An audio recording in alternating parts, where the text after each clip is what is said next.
নমস্কাৰ, কি খবৰ? মই নিৰঞ্জন বৰা। মোৰ ইউটিউব চেনেল নিৰঞ্জন বৰালৈ আপোনালোক সকলোকে পুনৰবাৰ স্বাগতম জনাইছোঁ। অসম চৰকাৰৰ চাকৰি পুনৰ ড্ৰাইভাৰ পোষ্টৰ বাবে আবেদন প্ৰক্ৰিয়া আৰম্ভ হৈছে। ভিডিঅ'টো শেষলৈকে চাব, ক'ৰ পৰা আহিছে পোষ্টখিনি আৰু আপোনালোকক কোনে কোনে এপ্লাই কৰিব পাৰিব, বয়স কিমান লাগিব, কোৱালিফিকেশ্যন কিমান লাগিব, চিলেকশ্যন প্ৰচেছটো কেনেদৰে হ'ব আৰু বিশেষকৈ এইখিনি অনলাইন অফলাইন মাধ্যমত আপোনালোকে কৰিব লাগিব। গোটেইখিনি তথ্য পাব, ভিডিঅ'টো শেষলৈকে চাব। আৰু আৰম্ভ কৰাৰ আগতে মোৰ এটা ৰিকুৱেষ্ট কৰিছোঁ, মোৰ ইউটিউব চেনেলটো যদি আপুনি এতিয়ালৈ ছাবস্ক্ৰাইব কৰি ৰাখিছে তেন্তে বহুত ধন্যবাদ। আৰু যদি এনেধৰণৰ চাকৰি ৰিলেটেড আপডেট বা চাকৰি ৰিলেটেড তথ্য যদি পাই থাকিব বিচাৰে তেন্তে ছাবস্ক্ৰাইব কৰি বেল আইকনটো প্ৰেছ কৰি অল কৰি ৰাখিব। আহক এতিয়া আমি ভিডিঅ'টো আৰম্ভ কৰোঁ। পোষ্টখিনি আহিছে দক্ষিণ শালমৰা মানকাছাৰ জিলা ন্যায়পালিকা, তাৰ পৰা নটিচটো আহিছে। এতিয়া মই অফিচিয়েল ৱেবছাইটত আছোঁ, south Salmara Mankachar district judicial, দেখিছে অফিচিয়েল ৱেবছাইটত আছোঁ, লাইভে আপোনালোকে দেখি আছে। তাৰপিছত আপুনি যিটো অফিচিয়েল চাইট আছে সেইটো খোলাৰ লগে লগে এই পেজটো ডেস্কটপ মোড কৰি ল'ব। তাৰপৰা এনেদৰে অলপ ওপৰলৈ স্ক্ৰল কৰিব। স্ক্ৰল কৰাৰ পিছতে নটিচ বৰ্ডৰ জেগাত যদি চাই দেখিছে এডভাৰটাইজমেণ্ট ডেট 25 তাৰিখ 6 মাহ 2025, জুন মাহৰ 25 তাৰিখে এডভাৰটাইজমেণ্ট আহিলে। Advertisement for driver in the establishment of chief judicial magistrate south Salmara Mankachar. ইয়াতে ক্লিক কৰি দিয়াৰ পিছতে আপোনাৰ মোবাইল ফোনত PDF আকাৰে যিটো নটিচ আহিছে ন, নটিচটো ডাউনলোড হৈ যাব। যিহেতু মই নটিচটো ডাউনলোড কৰি থৈছোঁ, ডাইৰেক্ট আপোনালোকক পোনপটীয়াকৈ নটিচটো দেখাম এতিয়া। এইখনেই আহিছে নটিচ। ইয়াতে যদি চাই office of the chief judicial magistrate south Salmara Mankachar, advertisement ডেটটো হৈছে 25/6 জুন মাহৰ 25 তাৰিখে নটিচখন আহিছে। ইয়াত পোষ্টৰ সংখ্যা যদি চাই ড্ৰাইভাৰ পোষ্ট আহিছে, কিন্তু পোষ্ট কম, এটাই পোষ্ট আছে। আপোনালোকৰ আনৰিজাৰ্ভত আছে পোষ্টটো আৰু পে স্কেলটো 14,000 পৰা 70,000 টকা আৰু গেট পে আপোনালোকৰ 5,200 টকা। আৰু কোৱালিফিকেশ্যনটো যদি চাই মিনিমাম মেট্ৰিক পাছ কৰিলে হ'ব, লগতে আপোনালোকৰ LMB যিটো ড্ৰাইভিং লাইচেঞ্চ থাকিব, লাইচেঞ্চটো থাকিব লাগিব। তাৰপিছত এপ্লিকেশ্যন ফৰ্মখনো ইয়াতে এডভাৰটাইজমেণ্টতে আছে। আপোনালোকক মই ক'ত পাব, কি যদি এপ্লাই কৰিবলৈ যোগ্য হয় তেন্তে মই দি দিম আপোনালোকৰ ফৰ্মখন। আপোনালোকে ভিডিঅ'টো শেষলৈকে চাই থাকক। তাৰপৰা age certificate, education qualification certificate, LMB driving licence certificate, employment exchange certificate, এইকেইটা ডকুমেণ্টসহ আপুনি এই এড্ৰেছটোত পঠিয়াই দিব লাগিব। Office of the chief judicial magistrate south Salmara Mankachar, post office ফেকমাৰী, pincode 783135, district south Salmara Mankachar, Assam. আপুনি এইটো এড্ৰেছত পঠিয়াই দিলেও হ'ব অফলাইন মাধ্যমত, ডাকঘৰৰ যোগেদি, নাইবা আপুনি যদি মানকাছাৰৰ হয়, ওচৰে পাজৰে যদি হয়, ড্ৰপ বক্স এটা থাকিব চিফ জুডিচিয়েল মেজিষ্ট্ৰেটৰ আপোনালোকৰ অফিচত, তাত গৈ আপোনালোকে ডাইৰেক্ট দি আহিলেও হ'ব। The document with the application must be self attested by the candidate himself herself, মানে আপুনি যিখিনি জেৰক্স কপি দিব, আপোনাৰ যিখিনি ডকুমেণ্ট জেৰক্স কপি লগত দিব ন, গাঁঠি দিব, সেইখিনি আপোনাৰ নিজৰ চেল্ফ এটেষ্ট, নিজৰ চাইনটো মাৰাটো বাধ্যতামূলক বুলি কৈছে।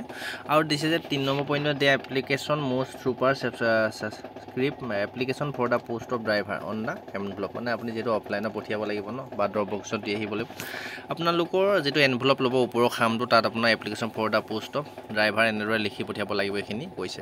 আৰু এজ লিমিটটো যদি চাই, যিটো আনৰিজাৰ্ভতে পোষ্টটো আছে, আপুনি 1/1/2025 ভিতৰত 18 পৰা 40 বছৰৰ ভিতৰত বয়সৰ ভিতৰত হ'লে আপোনালোকে এপ্লাই কৰিব পাৰিব।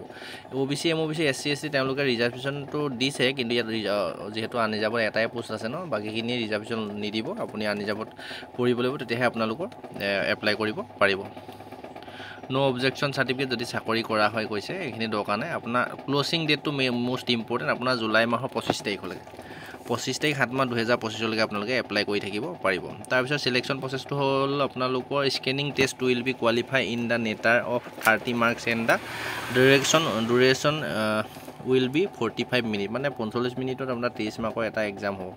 তাত আহিব scanning test objective type multiple choice question আহিব ফৰ 30 মাৰ্কছ টেষ্টিং, মানে আপোনালোকৰ 30 মাৰ্কৰ এটা এক্সাম হ'ব, তাত আপোনালোকে কোৱালিফাই কৰিব লাগিব।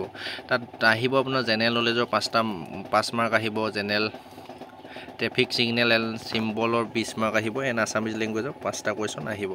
তাৰ in order to qualify in the screening test candidate শ্বুল have to score of minimum 15 mark out of the total 30 mark, মানে 30 মাৰ্কৰ ভিতৰত 15 পাব লাগিব, তেতিয়া আপোনালোকে পাছ কৰিব বুলি কৈছে এক্সামটোত।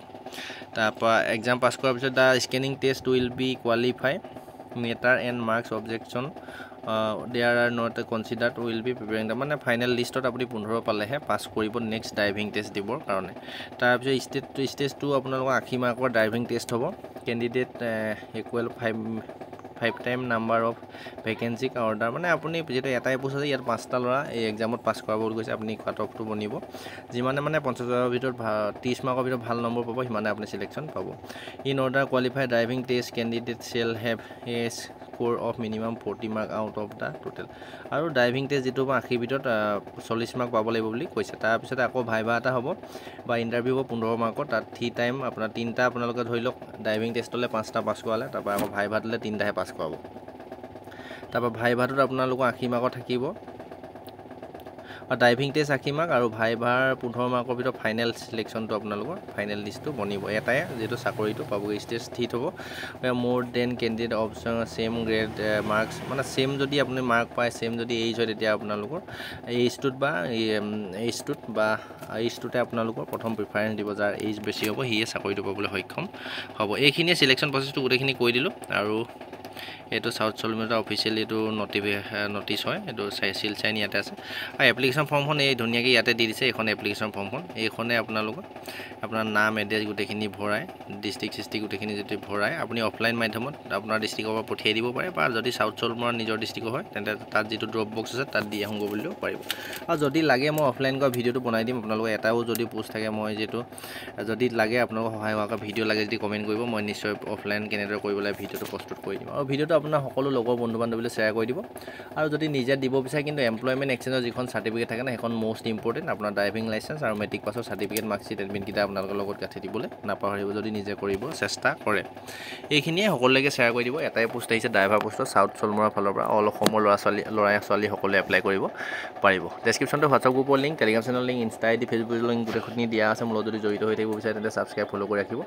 আৰু এই অফিচিয়েল জাৰি হোৱা নটিছটো আৰু ফৰ্মখনৰ PDF-টো আপুনি টেলিগ্ৰাম চেনেলৰ লিংকটো পাই যাব বা হোৱাটছআপ গ্ৰুপত জইন হৈ মোক যিটো গ্ৰুপ এডমিনৰ নাম্বাৰ আছে তাত পাৰ্চনেলি খুজিলেও আপোনালোকক দি দিব পাৰিম মই আপোনালোকে কেনেদৰে লাগে যদি লাগে নিজে আপুনি কণ্টেক্ট কৰি ল'ব আজি ভিডিঅ'ৰ পৰা ইমানতে বিদায় লৈছোঁ ধন্যবাদ